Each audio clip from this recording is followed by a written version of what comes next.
Ready? How Georgie Radbourn Saved Baseball by David Shannon.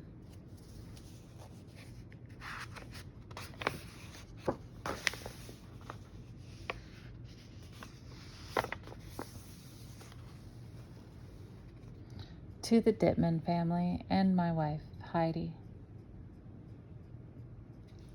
It was winter in America when Georgie Radbourn was born. It was always winter. Year after year, snow covered the factories, fields, and houses from New York to St. Louis to Los Angeles. The entire country was freezing cold, for this was a time when baseball had been declared illegal. And the strange thing was that without baseball, spring didn't come, and the snow didn't melt, and the sky stayed gray. But it hadn't always been like this.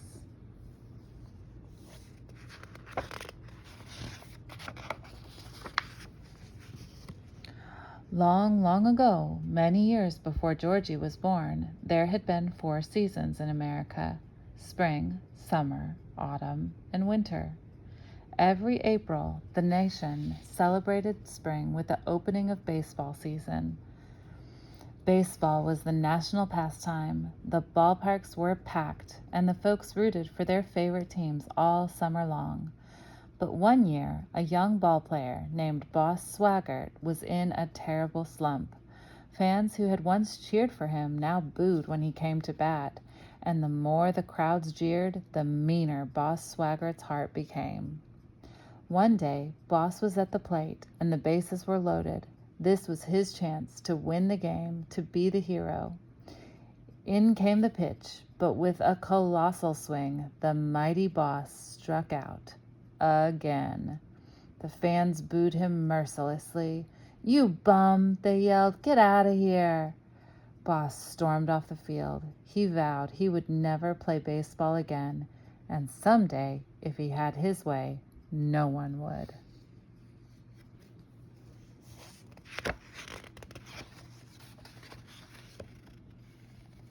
Years passed, and Boss Swaggart worked hard and became a very rich man. But even with all his money, he never forgot that rotten day at the ballpark so long ago. He thought about it day and night, and he cooked up a plan to rid America of baseball forever. Boss used his money to buy radio and television stations and newspaper companies and magazines. Every day, folks read about the evils of baseball in his papers or heard about them on his radio and TV shows.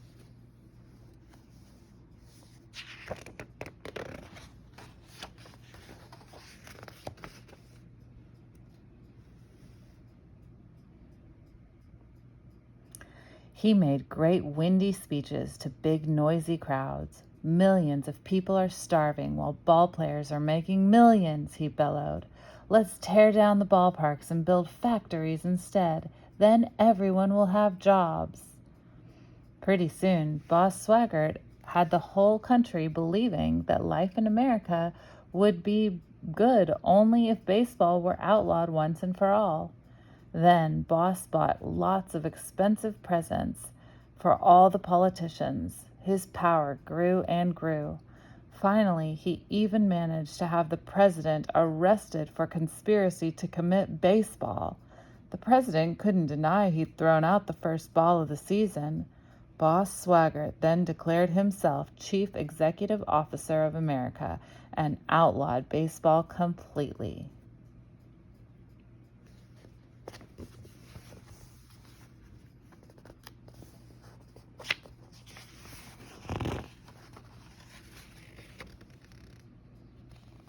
Right off the bat, Boss threw all the ball players into freezing cold Candlestick Prison, and he confiscated all the baseball equipment. Next, he outlawed the shape of the baseball diamond and even made baseball sayings illegal. People were locked up just for calling someone a screwball or for saying a movie was a hit. Out came the bulldozers, down came the ballparks, and up went a new set of factories. Boss put everyone over the age of 8 to work in those factories, and he gave them all paychecks each week. He formed a gang of thugs called the Factory Police, and he used them to spy on the public.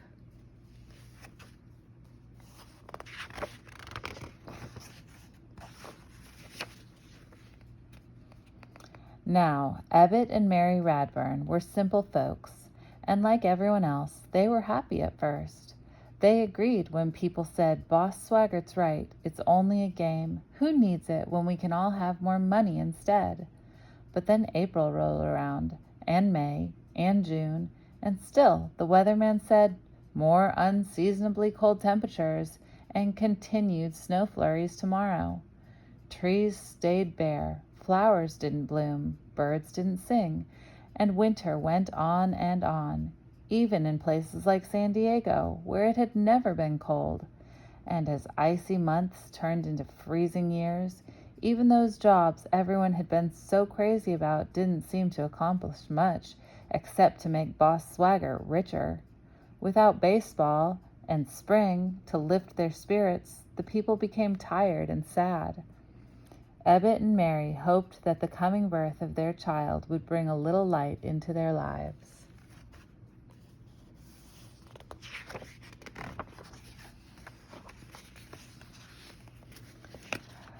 Georgie Radbourn was born in April during what Boss's newspapers called the monster of all snowstorms. Ebbet and Mary were very proud of their baby boy, but as he grew older and began to talk, they discovered something truly odd about him. Every time he opened his mouth to speak, forbidden sayings of baseball popped out. "Batter up," he would shout, followed by "Hum that apple, shoot that pea." What he meant was, "Good morning, what's for breakfast?" Ebbet and Mary didn't know what to do. Secret trips to sympathetic doctors produced no answers. "It's a freak of nature," the doctors said, scratching their heads. Georgie tried to hold his tongue. His parents were afraid of the factory police, and he made the neighbors nervous. But as time passed, a growing number of people began to feel that there was something special about the boy, as if his strange affliction might have somehow saved them from their misery, and they hid him from the eyes and ears of Boss Swaggert's men.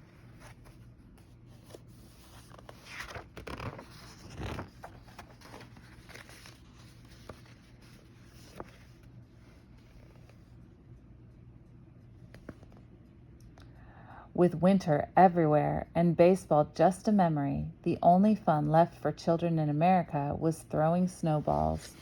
Georgie and his friends found that the factory police made the most thrilling targets. "Hit 'em where they ain't," Georgie yelled, and his friends let loose a snowy barrage. Then they ran. Georgie was the best. He was super fast and deadly accurate, and he could throw snowballs that curved around the corners of buildings, catching the cops off guard.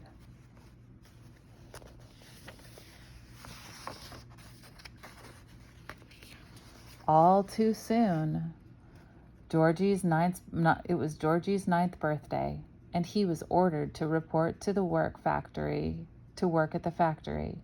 His parents panicked. How could they keep his baseball talk a secret? Finally, they thought of a plan. "We'll wrap your face in bandages," Mary said, "and we'll tell the supervisor you had an accident with the stove." Ebbet tried to console his son. "It won't be any fun," he told Georgie, "but it's a lot better than being caught by the factory police." The plan worked fine for 3 weeks, but one day Georgie was working near his mother when the deadly gears of the factory machinery caught her skirt and started to pull her in. Without thinking, Georgie tore off his bandages and yelled a warning. "No hitter," was what came out of his mouth. His mother turned just in time to wrench free, but in the next instant, Georgie was surrounded by the factory police.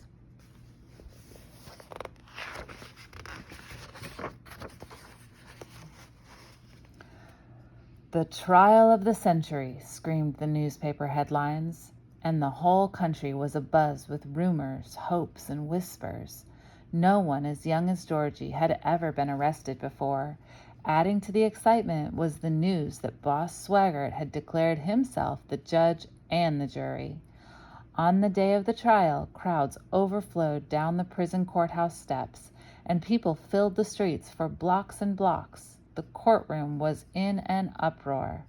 Every time Georgie opened his mouth to plead innocent, something illegal came out, "Line drive back through the box," he shouted, "and going, going, going, gone."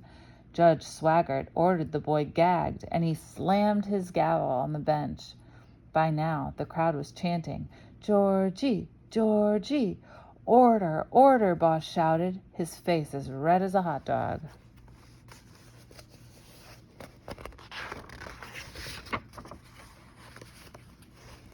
Georgie's lawyer approached the judge. "Your Honor," she began, "my client is very sorry, and he would like to offer a proposal to settle this matter quickly."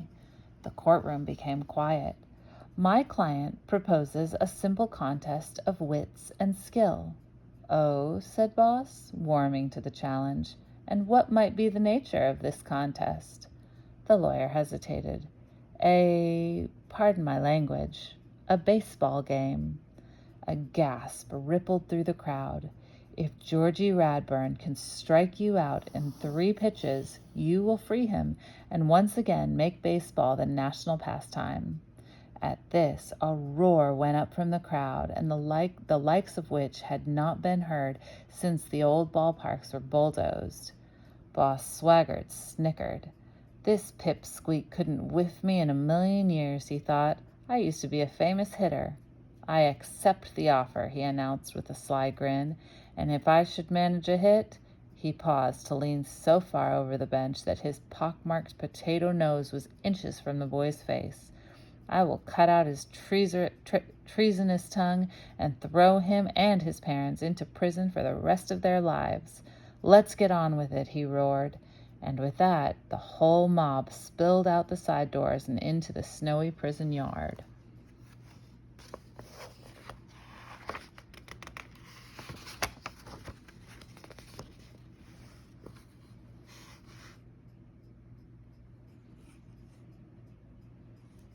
The crowd settled in on either side, and foul lines were drawn in the snow.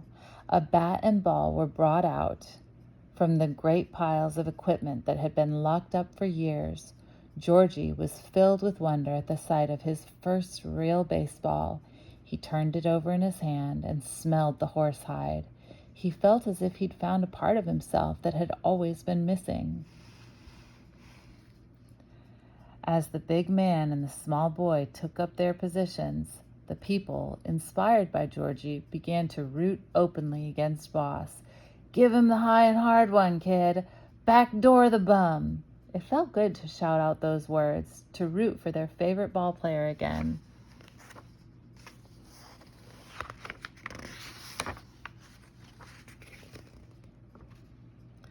Boss dug in, wiggled his big round backside, and cocked a huge eyebrow. Georgie glanced at his mother, went into his wind-up, and let the ball fly. Boss could hear the hum of the ball's stitches as he swung wildly and missed. "Strike one," bellowed the umpire, and the crowd exploded. Boss Swaggart was livid. He rolled up his sleeves and glared out at the small pitcher. "Let's see that again," he hollered. Georgie wound up and fired another fastball, but this time Boss was ready. He swung hard, and then there was a smell of burning wood as bat met ball. The crowd groaned as the ball soared high and deep toward the prison wall. But wait, it was curving.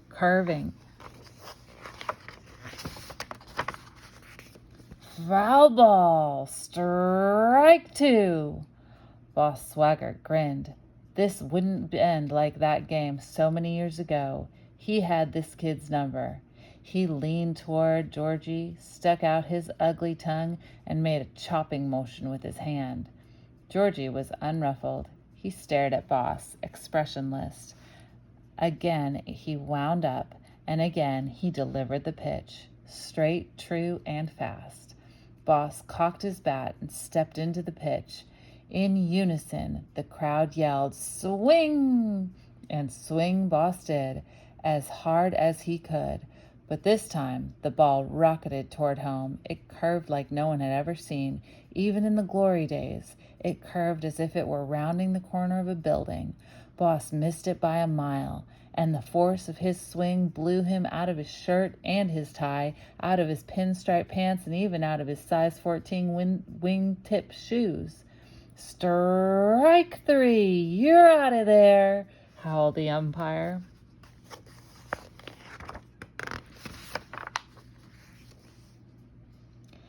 And then a wonderful thing happened. As the crowd leaped to its feet and Boss crumbled into a heap on the home plate, the steely cover of clouds broke open, and the sun came streaming through like a ball club taking to the field to start a new season. The snow melted away to reveal a shimmering green baseball diamond.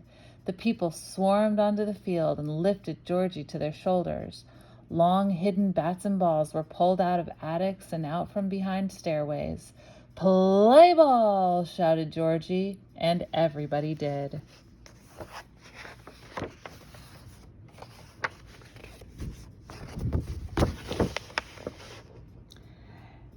And so, today, there is baseball in America once again. There is still winter, but now there is spring and summer and autumn too. And there are still jobs to do, only now some of them are at the ballpark.